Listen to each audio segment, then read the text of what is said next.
Hello friends, welcome to our channel DDS movie review. Manishankar Varaprasad గారి movie అయితే ఓటీటీలోకి వచ్చేసింది. ఇప్పుడైతే ఈ మూవీ అయితే చూసా. ఈ మూవీ ఫస్ట్ నేను థియేటర్లో రిలీజ్ అయినప్పుడు ఈ మూవీ చూడలేదు, మిస్ అయిపోతాయా. ఇప్పుడైతే ఓటీటీలోకి అయితే వచ్చేసింది, G5లోకి. ఇప్పుడైతే మూవీని చూసా. ఇంకా మూవీ ఎలా ఉంది అయితే మొత్తం అయితే ఈ వీడియోలో అయితే మాట్లాడుకుందాం. ఇంకా వీడియోలోకి వెళ్ళే ముందు ఒకే విషయం, ఇంకా ఎవరైనా మా ఛానల్కి సబ్స్క్రైబ్ చేసుకోకుండా కానీ వీడియోని చూస్తుంటే వెంటనే వీడియోకి అయితే లైక్ చేయండి. అలాగే మన ఛానల్కి అయితే సబ్స్క్రైబ్ అయితే చేసుకోండి. నేను పెట్టి మూవీ అప్డేట్స్, మూవీ రివ్యూస్ మీరైతే మిస్ అవ్వకుండా అయితే చూడొచ్చు. సో నేనైతే అనగనగా రాజు మూవీ కూడా అయితే ఓటీటీలో వచ్చింది. ఆ మూవీ రివ్యూ కూడా అయితే అప్లోడ్ అయితే చేస్తున్నా. మిస్ అయ్యి ఉంటే ఎవరైనా చెక్ చేయండి.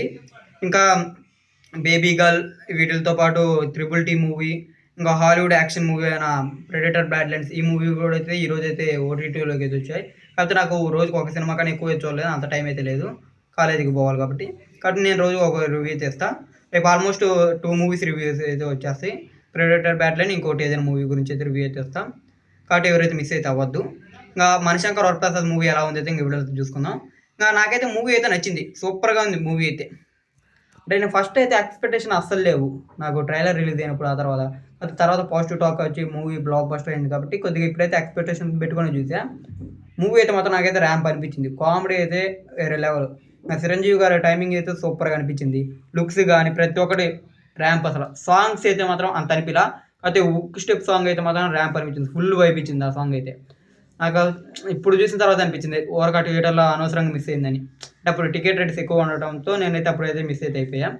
కాకపోతే దానివల్ల అయితే మాత్రం మూవీ అయితే నాకైతే చాలా బాగా అయితే నచ్చింది. మూవీ సూపర్గా నచ్చింది నాకైతే. ఇంకా స్టోరీ అయితే మాత్రం సింపుల్గా ఉంటుంది. ఆల్మోస్ట్ అది ట్రైలర్ చూసినప్పుడే అర్థమైపోద్ది. ఇద్దరు భార్యాభర్తలు ఉంటారు, వాళ్ళిద్దరు అయితే విడిపోతారు అంటే కొన్ని రీజన్స్ వల్ల. ఆ తర్వాత పిల్లల వల్ల వాళ్ళు ఎలా కలుస్తారు అనేది స్టోరీ. ఆల్మోస్ట్ ఈ స్టోరీ అందరికీ తెలిసేసే ఉంటుంది, ఎందుకంటే మూవీ రిలీజ్ అయ్యి కూడా చాలా రోజులు ఉంది కాబట్టి. ఇంకా మూవీ అయితే మాత్రం ర్యాంప్.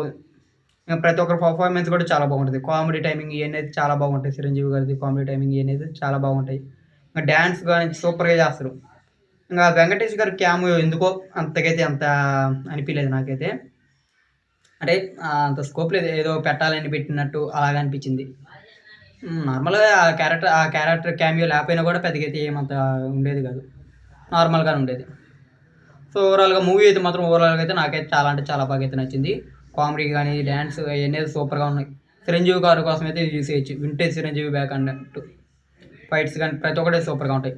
Background score అంతేమనిపించదు. బాస్ అనేది ఆ టైటిల్ వచ్చిన ఆ బ్యాక్గ్రౌండ్ స్కోర్ వచ్చినప్పుడు అయితే ర్యాంప్ అనిపిస్తుంది. మిగిలినప్పుడు అయితే అంతకైతే ఏమంతగా బేలదు. సో ఓవరాల్గా అయితే ఒక మంచి సూపర్ మూవీ, కామెడీ ఫ్యామిలీతో చూడాలనుకుంటే ఈ మూవీని చూసేయండి. ఇంకా ఇది మణిశంకర్ వరప్రసాద్ గారి మూవీ రివ్యూ అయితే. ఇంకా ఈ వీడియో కానీ మీకు నచ్చినట్టయితే వీడియోకి అయితే లైక్ చేయండి. ఈ వీడియోని అయితే మీ ఫ్రెండ్స్ అండ్ ఫ్యామిలీ కూడా షేర్ చేయండి. నేనైతే ఒకటే టేక్లో ఈ వీడియో అంతా చేస్తాను కాబట్టి మధ్యలో కట్లు అయితే వస్తాయి, కొద్దిగా అడ్జస్ట్ చేసుకోండి. సరే మరి ఇంకో నెక్స్ట్ వీడియోతో మళ్ళీ అయితే కలుద్దాం. అందులో వీడియోకి లైక్, ఛానల్ సబ్స్క్రైబ్ అయితే చేసుకోండి. Take care, bye.